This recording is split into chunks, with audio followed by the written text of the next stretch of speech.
নিৰ্বাচনৰ সন্দৰ্ভত মই ক'বলৈ বিচাৰোঁ যে মই আশাতকৈ বেছি ভাল হ'ব মই ভাবিছোঁ। যিহেতু বৰ্তমানৰ আমাৰ সভাত আমি বহুত মহিলাসকলক আমি অংশগ্ৰহণ কৰা দেখা পাইছোঁ। যোৱা বছৰ যেতিয়া মোৰ নিজৰ লোকসভা নিৰ্বাচন আছিল, প্ৰায় মোৰ সভাত মহিলা দেখাই পোৱা নাছিলোঁ। য'তেই যাওঁ মানুহবোৰে কয় যে মহিলাবোৰ কাষত থকা বিজেপি সভালৈ গৈছে, তাত ফৰ্ম বিলাই আছে, ফৰ্মবোৰ চহী কৰি আছে, লখপতি বাইদেউ হ'বলৈ বিচাৰে।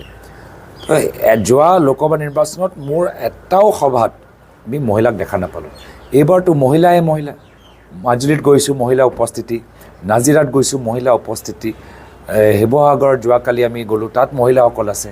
তো মহিলাসকলো যে সজাগ হৈছে, তেওঁলোকেও বুজি পাইছে যে বিজেপি কেতিয়াবা গছপুলিৰ নামত, কেতিয়াবা অমৃত কলৰ নামত, কেতিয়াবা লখপতি বাইদেউৰ নামত বাৰম্বাৰ বেলেগ বেলেগ টেঙা আম খুৱাই আছে। মহিলাসকল যে সজাগ হৈছে, মই সেইকাৰণে ভাবিছোঁ যে এইবাৰ আগতকৈ বেছি ভাল ফলাফল হ'বগৈ। তেওঁ SIT ৰিপৰ্ট কিয় জমা দিয়া নাই? SIT ৰিপৰ্টহে গোটেইখিনি তদন্ত কৰি আছে। তেওঁলোকে ৰাইজক জনাওক। SIT ৰিপৰ্টৰ ভিতৰত যিখিনি তথ্য ওলাইছে সেইখিনি তেওঁলোকে প্ৰকাশ কৰক। আৰু বৰ্তমানৰ সময়ত অসমৰ জনসাধাৰণ তেখেতৰ ৰাজনীতি আৰু আমাৰ ৰাজনীতিৰ মাজত যে ডাঙৰ পাৰ্থক্য আছে ৰাইজে গম পাই গৈছে।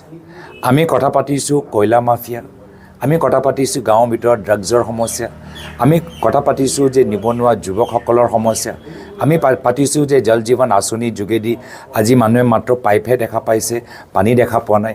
আমি বিভিন্ন কথাবোৰ পাতি আছোঁ আৰু তেওঁ কেনেদৰে নিজৰ বিফলতা লুকাবলৈ চেষ্টা কৰিছে সকলোৱে চাই আছে।